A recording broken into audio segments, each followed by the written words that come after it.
Welcome to the 190th episode of the Jami Dulaney Plant-Based Wellness Podcast. My name is Jami Dulaney, and I'm your host. I'm a plant-based cardiologist and primary care physician living in Southwest Florida. I'm also an endurance athlete, and I just finished the California International Marathon. Woohoo! Yep, we're back from the marathon. It was a great race. If you haven't done the California International Marathon, put it on your calendar. We had a great time. Thank you, Darlene.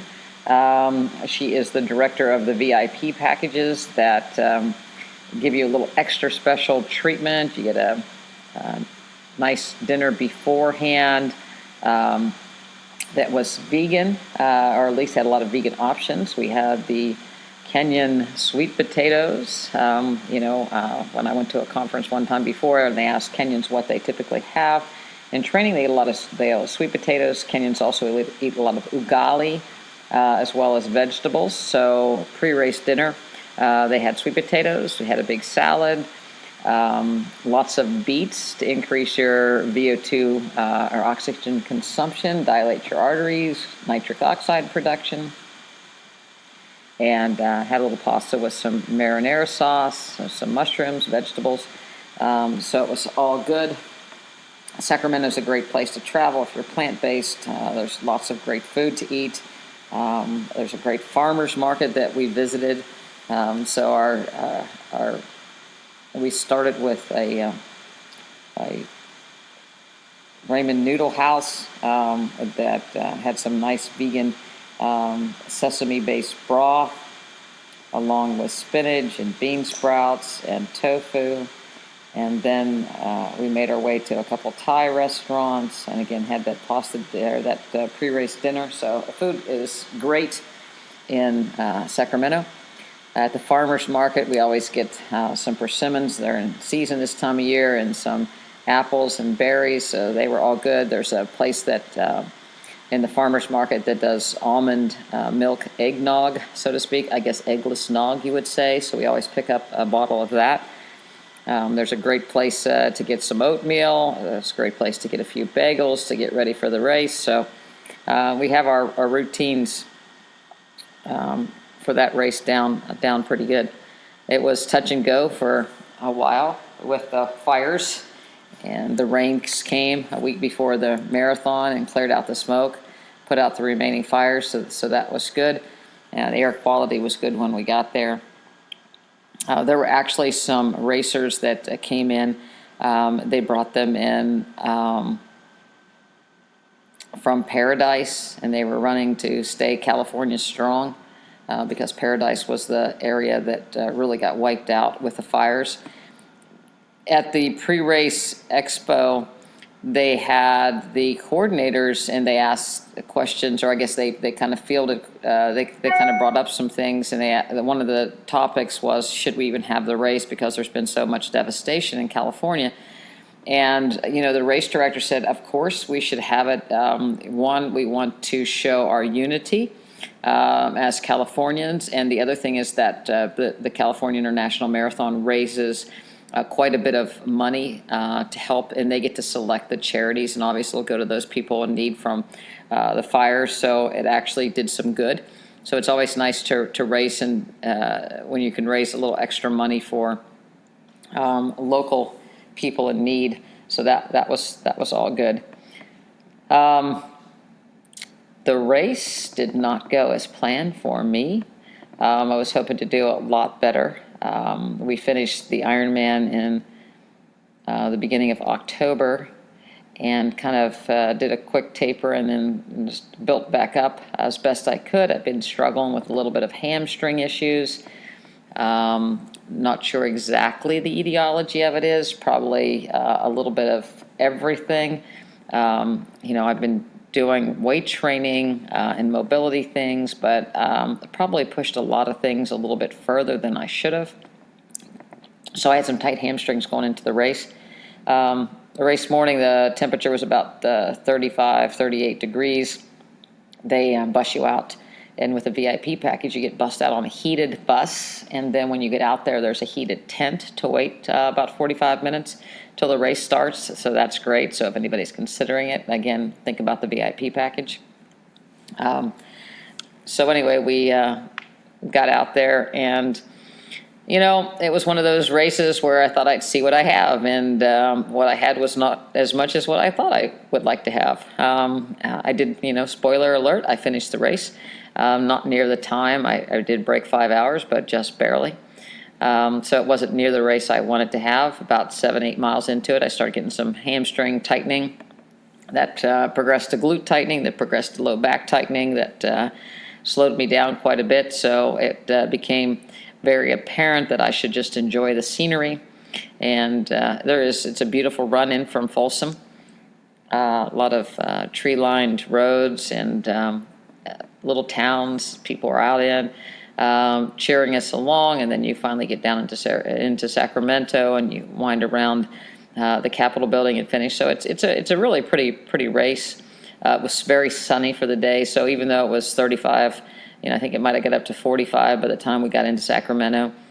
It didn't feel too cold. It was fairly dry, and was able to keep moving enough that I can't say that being cold was ever a factor. So it wasn't the race I wanted, but again finished. Shout out to Michael Hubbard for qualifying for the Boston Marathon.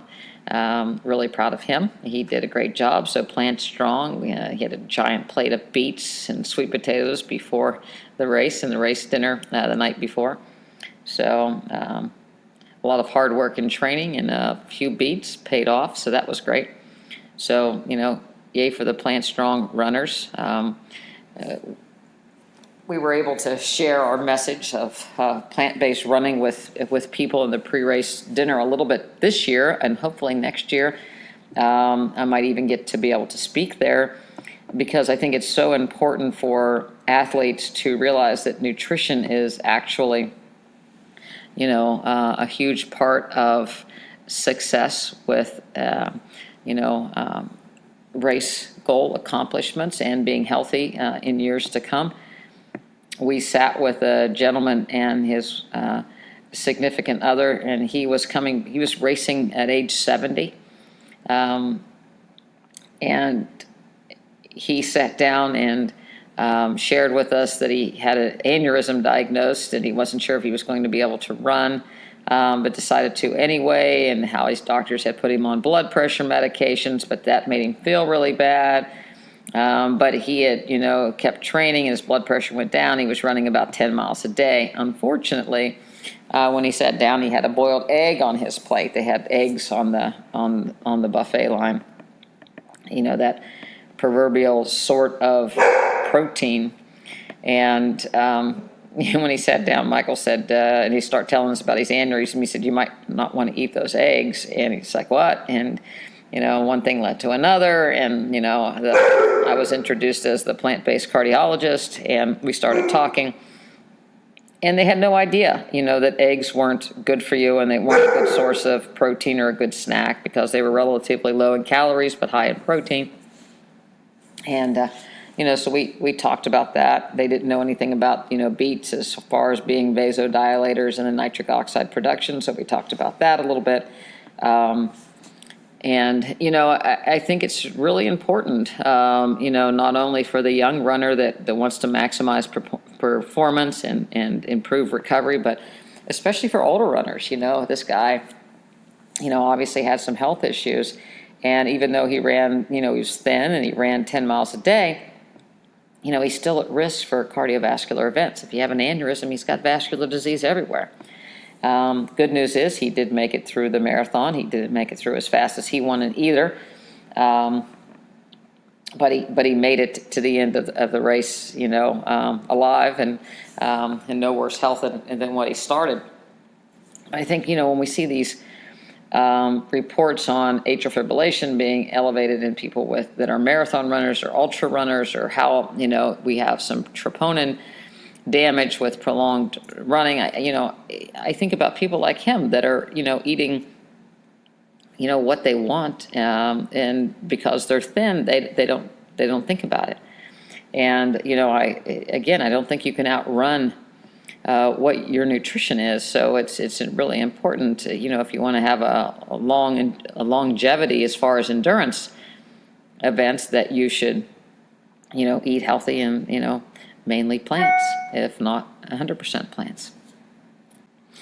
I've been talking about my strength training and my mobility practice with the training for the marathon and the Ironman beforehand. And, it's a little bit disappointing when, despite all that, I have, I'm not up to par. I don't think I'm necessarily injured, but I have, obviously some inflammation and some imbalances perhaps going on.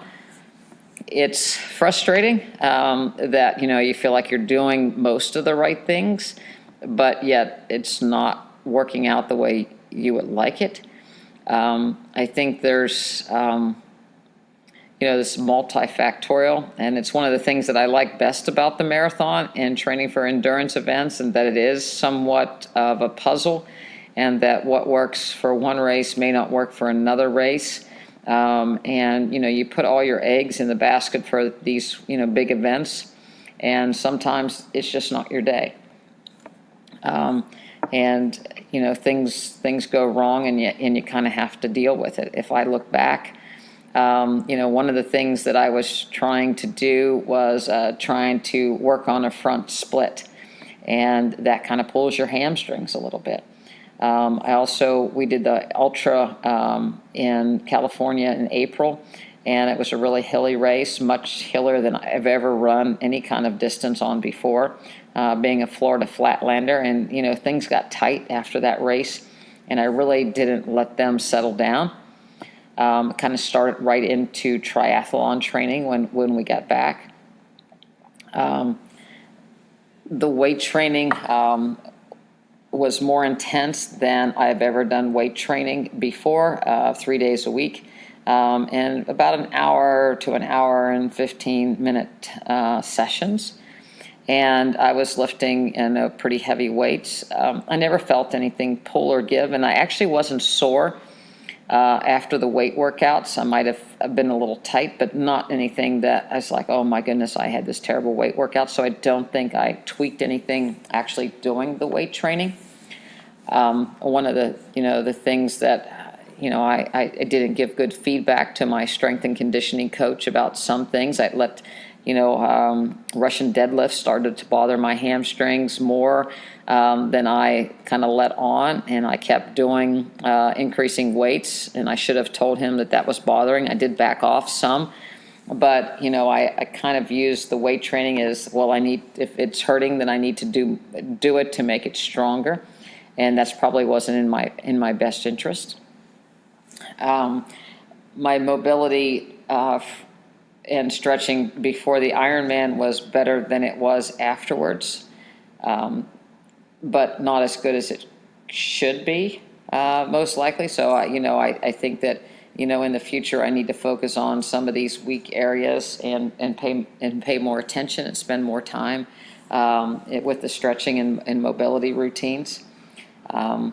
I felt very strong as far as my quadricep muscles, better each time. It was better in the Ironman, and it was again better in this marathon.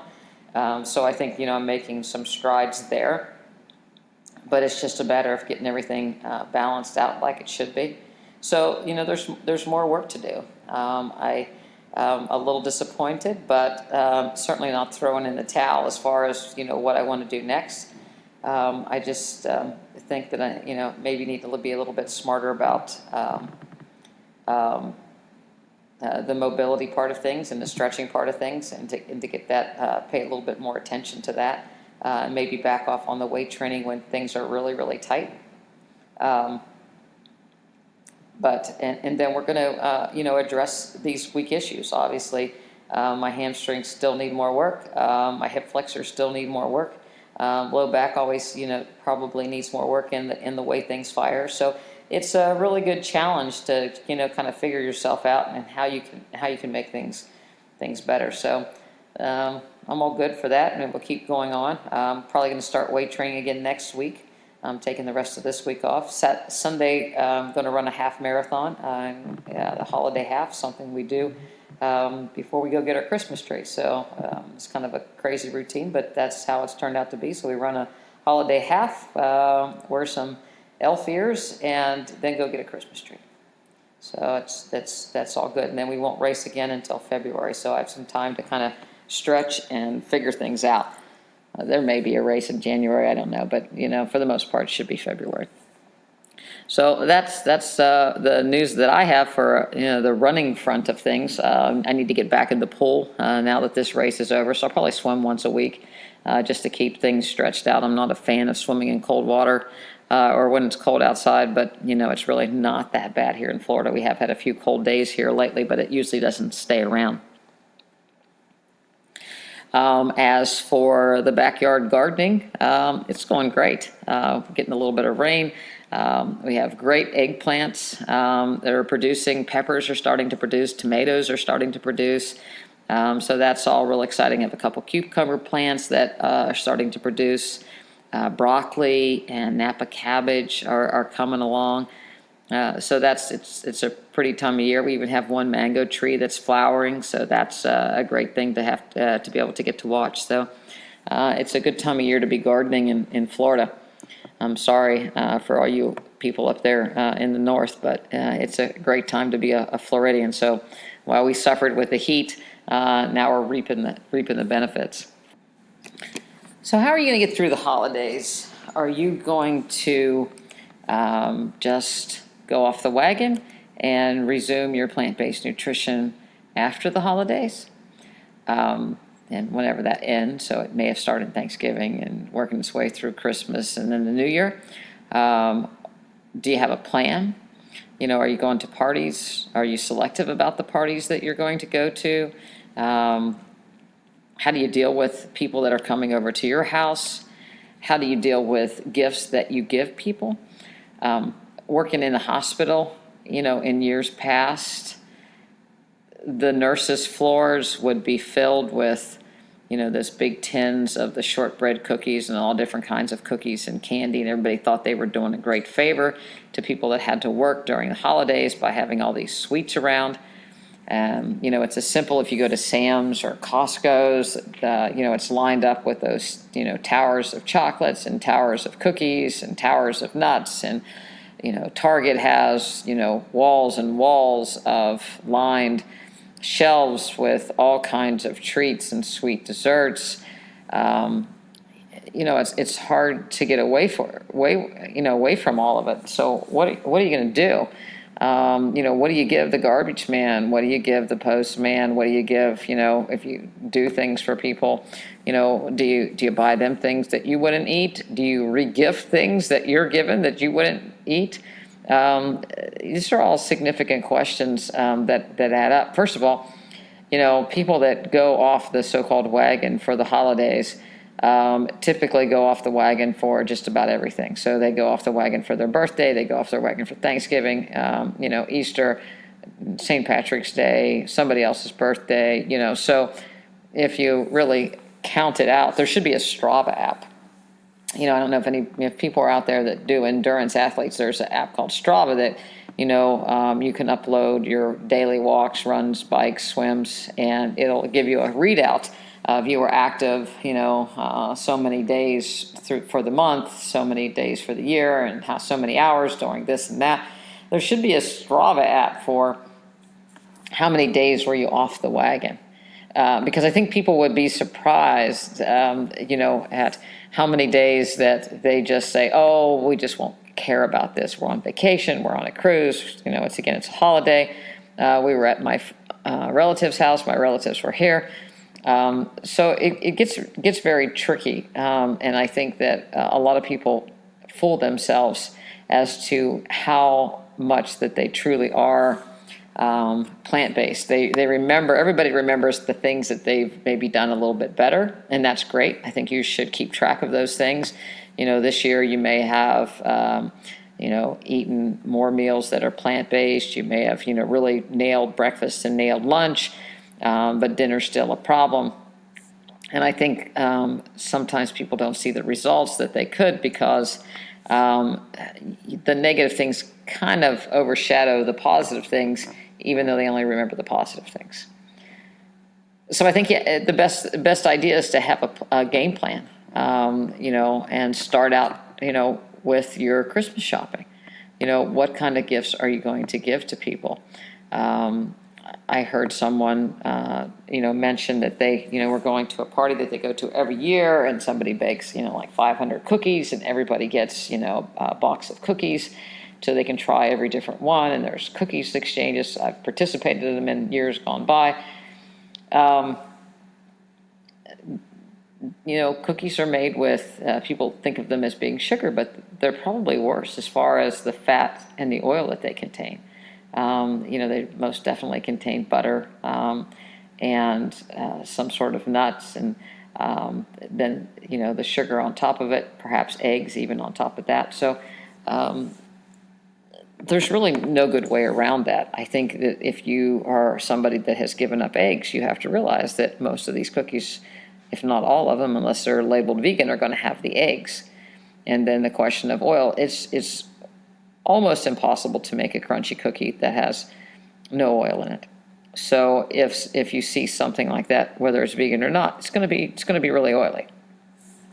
So you can either if you're not eating eggs, then most of the pastries are out unless somebody labels something vegan.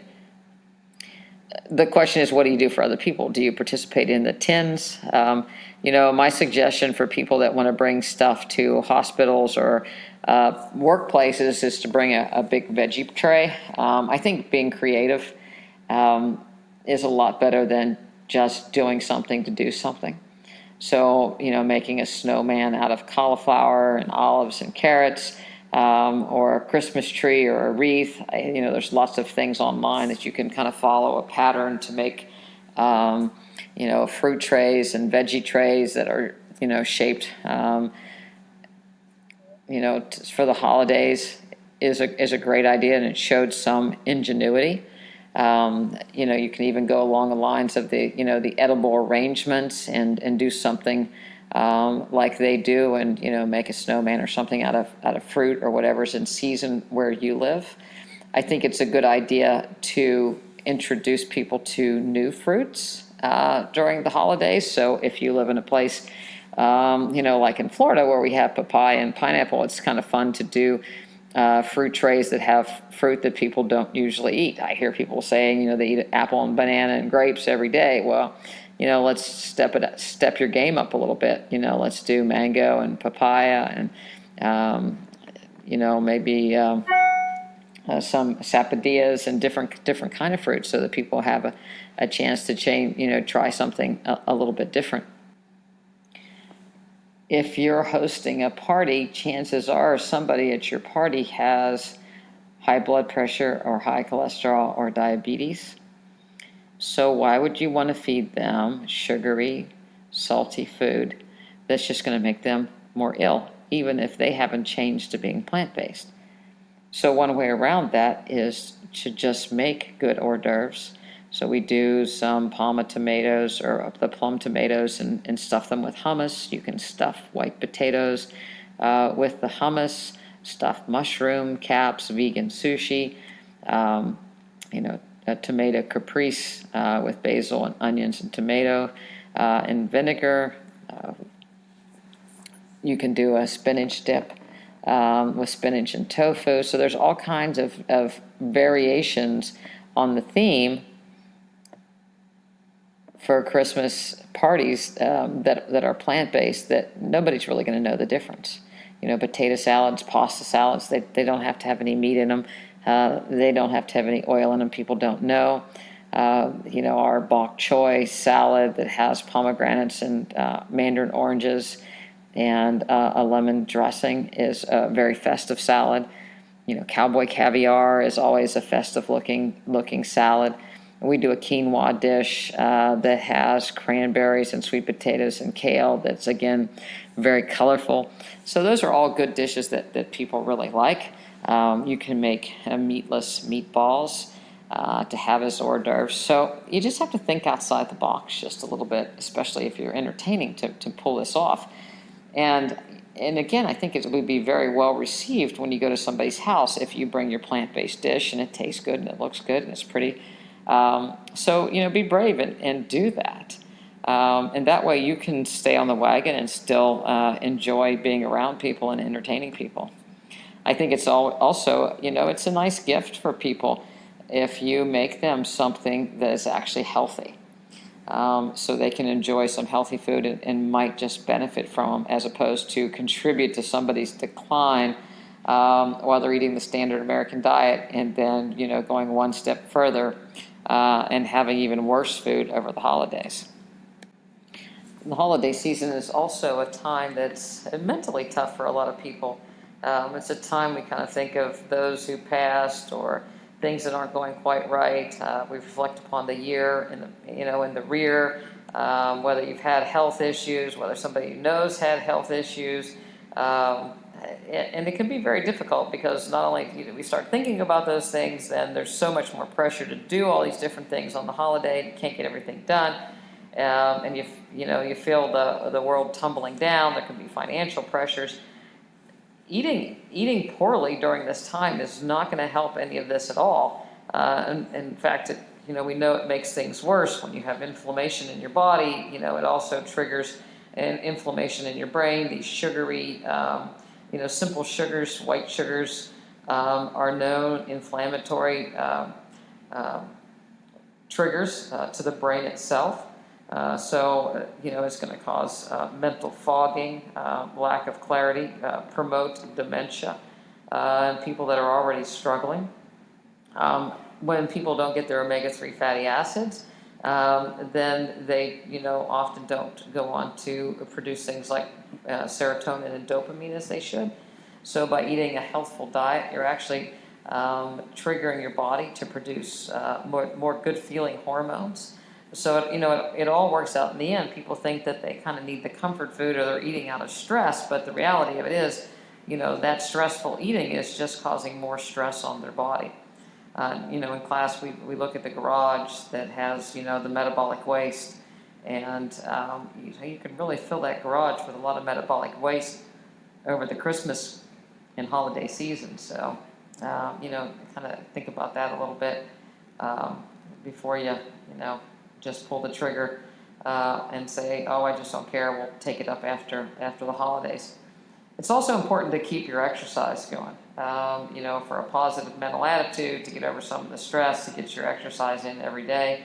Again, the new recommendations are out, and, we know that studies have shown, what your VO2 max is, or your ability to uptake oxygen in midlife is a strong predictor of not only your lifespan, but also your health span.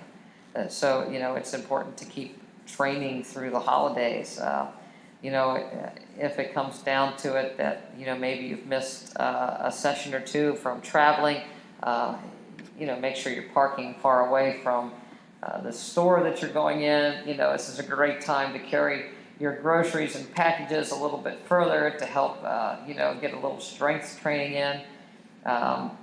Take a walk after dinner or before dinner. Get up a little extra early to do some weight training. It's going to make you feel good, even if you have some of those slip-ups at some of these holiday parties. At least you're not slipping up in every direction. When you go to holiday parties, there oftentimes are a lot of prepared food, little hot dogs, cheese plates, a lot of processed things that also may have and breaded things. So there may be a lot of genetically modified organism foods in some of these things, prepared foods, anything that has soybean oil, canola oil in it, which, all the crackers that people have out during the holidays. So, it's also a time of the year we can get a tremendous amount of toxins in. So, if you can look at some of those trays as toxins first and treats as second, it's a better way around it.